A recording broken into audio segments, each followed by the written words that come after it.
What's up, you guys? It's Marley, and today I'm adding new car parts to the car. I got a Wickerbill from ZL1 Add-ons, and we're just gonna put it on. I'm gonna show you how to do it. Hi, I'm Benjamin Roman, and today I'm taking over this Wickerbill installation for Marley. And the reason why I'm taking over in this installation is just to make sure that everything is as accurate as possible, and just to take as much precaution as I can before making these holes. So first thing I'm going to do is I'm going to go ahead and tape up the entire surface area just to make sure that I don't scratch it, and just to make sure that I have a place to create marks.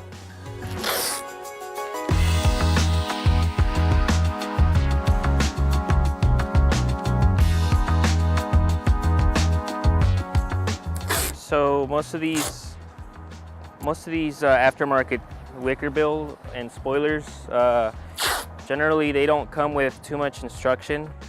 There you go. So it turns out that this did come with instructions, but Marley was so excited she forgot to look.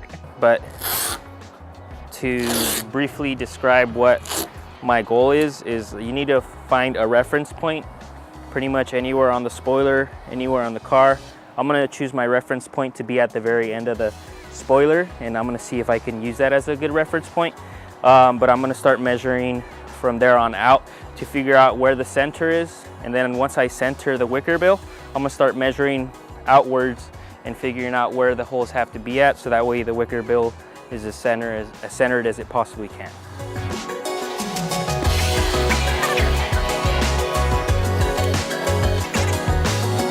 And so most of the time there's always, like I said, you have a reference point. There's actually a reference point which is centered already on this, and that's your third brake light. If you look real close, there's actually a mark on your third brake light.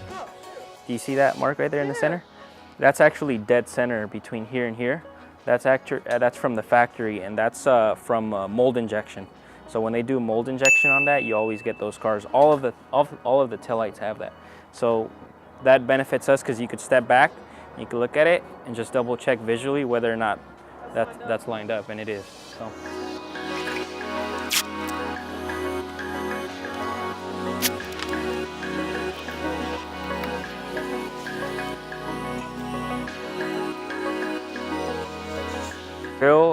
There's a chance that it's gonna hit on the outside surface, so we might have to make it sit a little bit lower. That's actually down at the bottom of the spoiler is what it looks like, right? So after laying it out, we decided we want to go ahead and lower this a little bit, because it looks like if we have it sit as high as we were originally thinking, the bolt, when we drill it, the bolt might want to go through the outer surface and crack the paint or just simply damage it. So we're just going to go ahead and lower it so that way we don't have that problem. And it's mainly because of the design on the factory spoiler. It definitely looks a lot more aggressive. If it was flush, it looks a lot more aggressive rather than putting it where we're putting it now. But that mark was actually wrong, so it's at the edge of the tape. Splitters from Camaro? Yeah, new splitters from BeMarofilms coming out soon. Starting off with the GT350s for now, but definitely gonna move into the Camaros. I already added it to my website, so if you go on my website, I already have the options for GM, but I haven't uploaded anything yet because I'm still in the process of creating these products. Huh? Yeah. Well, I mean, because as it is, these cars do have a big blind spot, don't they? On the quarter windows. Yeah. Yeah. So I think definitely, even though it's a small difference, it's definitely good that they made this clear. I think the biggest thing that we should make known is when you get this part, and if you get any part, you know, that is made out of plexiglass, it's exciting to see what it looks like underneath the paper. But we should definitely, if you guys end up buying this part, leave the paper on there, make all your marks, make all your adjustments, take the paper out at the end, because that'll make sure that it'll get the least amount of scratches on there possible, since as you can see, we're moving it around a good amount. Yeah, go take the paper off, Danny. Was that Danny? No. It's funny. So now that we settled where this is gonna sit, I'm gonna go ahead and mark all these holes, get ready to start drilling them out. Drilling out solid fiberglass. Low speed. Definitely want to go low speed. These holes are, it just depends on the size of the rivet. Let's look at the rivet. I mean, a lot of the times you want to drill pilot holes, not necessarily like for metal, you drill pilot holes. And my understanding of that is that if you drill a pilot hole is a smaller hole than the actual hole you're trying to get to. But the purpose for that is it just makes it easier for you to drill the hole, right? But for fiberglass, I'm assuming that it's best to do that so that way you don't crack it. So it's probably best to start small and then just go with a bigger drill bit so that way you don't crack the fiberglass. So that's what I'm gonna do. Because the spoiler is hollow, when you're first drilling through, you can't put that much pressure. Otherwise, once you go through that first layer, it's gonna bump into that second layer, the exterior, and that's what's gonna cause the paint to crack, or so. As a precaution, I'm gonna go ahead and add a good amount of tape on this bit up to where I want it to stop, just so that way it doesn't poke its way out the other side. So here we go. Remember, guys, safety first.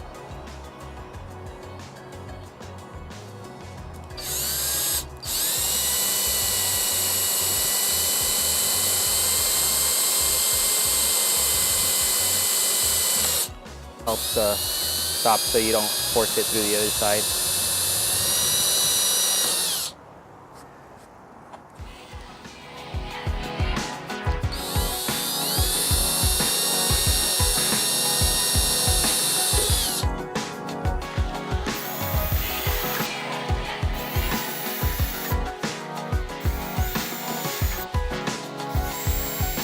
All right, now that all the holes are drilled, I'm gonna go ahead and double check the measurements. Make sure that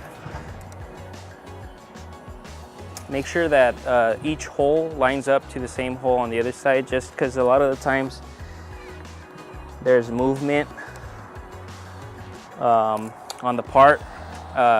There could have been some error. If there's some sort of error in the placement of the hole, this is the time to correct it, because again, the holes that I drilled are much smaller than the holes that are going to be made for the rivets.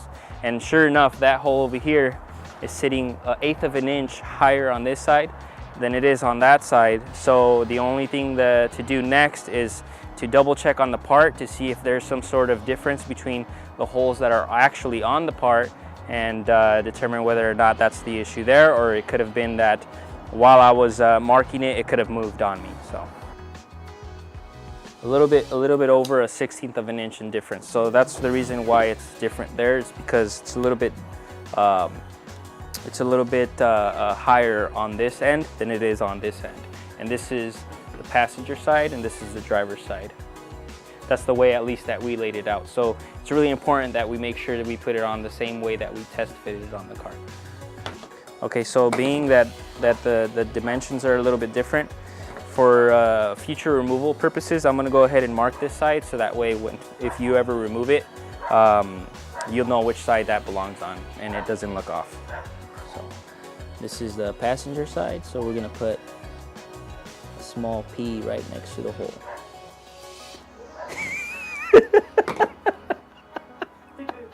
He totally just said that.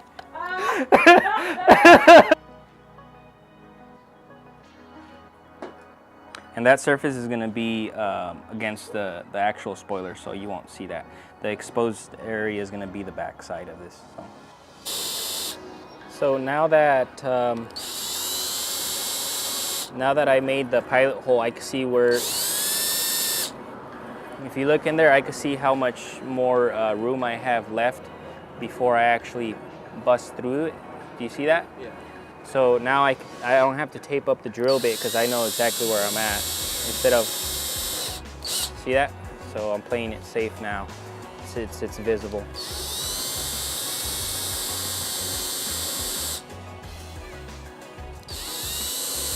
So you don't have to do this at a high speed, just low speed is enough.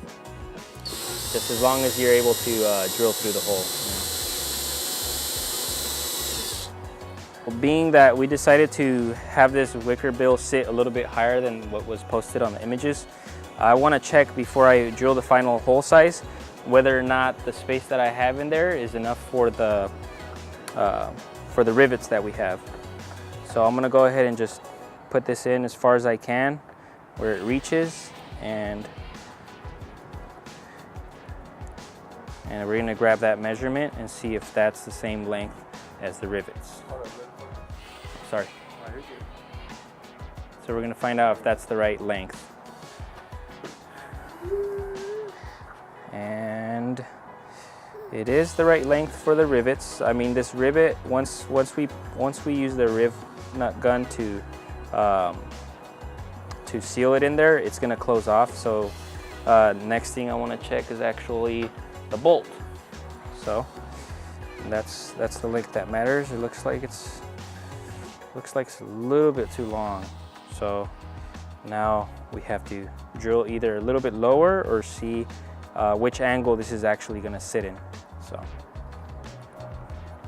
oh, actually no, that's right. I forgot to account for the thickness of the actual Wickerbill, which is an error that many of us will make, you know. So, oh, that plus this, I mean. So look at that. Just the right size, see that? So it's perfect. So just some worst case scenarios, like if I would have drilled, if it would have been a little bit too close, because we could measure the thickness, I could have drilled out a little bit of the plastic on that area where the bolt's gonna go through. So that's the worst case scenario. If it's a little too close, I can either grind this bolt down a little bit, or like I said, just drill the other side of the interior part of the spoiler just a little bit to give it some room. So, but we're good. So see how it pulls me in? That's the drill, that's not me. So when you first start it, it wants to pull me in. This one didn't do it, but you have to be careful with that. You have to just make sure you take your time. And if you feel it pulling you in, you gotta stop. See how it went in? That's not me. I'm holding this level, that's the drill bit trying to go in, so. Again, I think that's the biggest fear, right? Is going a little too far. I think that's what most people are gonna be afraid of when they're installing their own Wickerbill, right? Just as a precaution, the paint around the holes is a weak spot, so when you pull the tape around the holes, you want to just slow it down. Make sure you don't pull any paint, because that's an area that you might have paint get pulled. So just want to make sure you take off the tape slowly, I should say. Now what I want to do is I'm going to get rid of that ridge a little bit. You know how they always have like a small ridge? I'm going to use a unibit to remove that. So the this unibit is broken on the tip, but I use it to burr out the edges. That'll make it smooth. So I just have to do like a small amount just to get rid of that excess material that's there. That's it. But isn't it funny that when things don't work out, it's actually kind of exciting? It's kind of it's kind of stressful, but after you finish it, it just feels even better. You know, after you accomplish it, it's like something is trying to stop you from doing something nice. Once you get it done, it's like, yeah, you know, I didn't give up. I made it happen. So, all right, this isn't required, but I feel like it'd be best to install double-sided tape on the back of the Wickerbill, so that way it's not pressed against the the spoiler where it can catch dirt, debris, and cause some scratches to the surface of the spoiler or the surface of the Wickerbill. So I'm gonna go ahead and just lay out some double-sided tape across these holes. Yeah, so here's what I'm thinking. I'm thinking I might just leave the red on there. I'm not gonna expose the adhesive. I'm just doing this just to give it some sort of gap, so that way you're painting. Yeah.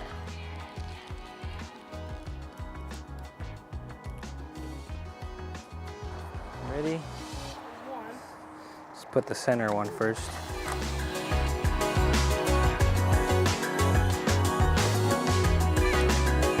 Okay, let's do the next one.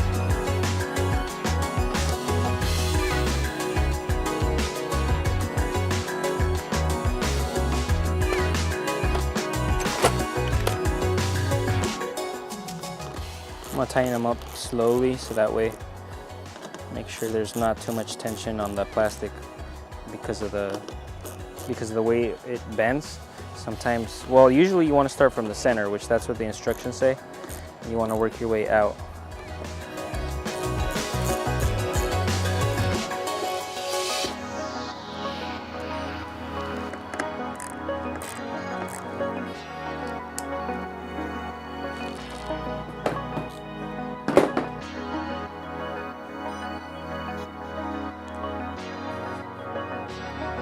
Oh yeah. Okay, so the installation is now complete. There's a couple of things that I learned off this installation. Number one, look for the installation instructions in the box very well. You know, there's a chance that they might be hidden there. Some are right along with the receipt. So no, but in all seriousness, so even though there are some differences in height, overall you can't tell the difference, between this bolt and that bolt, which that one sits a little bit higher. It looks really good, and I think the most important part about making these holes on this specific application is just to make sure that you don't drill too far. If you drill too far, you're gonna come out the other side, you're gonna damage that spoiler, and you're gonna have a terrible day. But we took about an hour and a half to do this installation, so it should be about an hour and a half to do these type of installations. Obviously there's only 6 holes here versus some other cars that have 16, 17, sometimes 20 holes, for a Wickerbill. So it just depends on obviously how much measuring you have to do. But and then any modifications, right? Because for Danny's, we did modification on his, where we had a trim down on one of the sides. There was no modification needed for this one, so it came out good.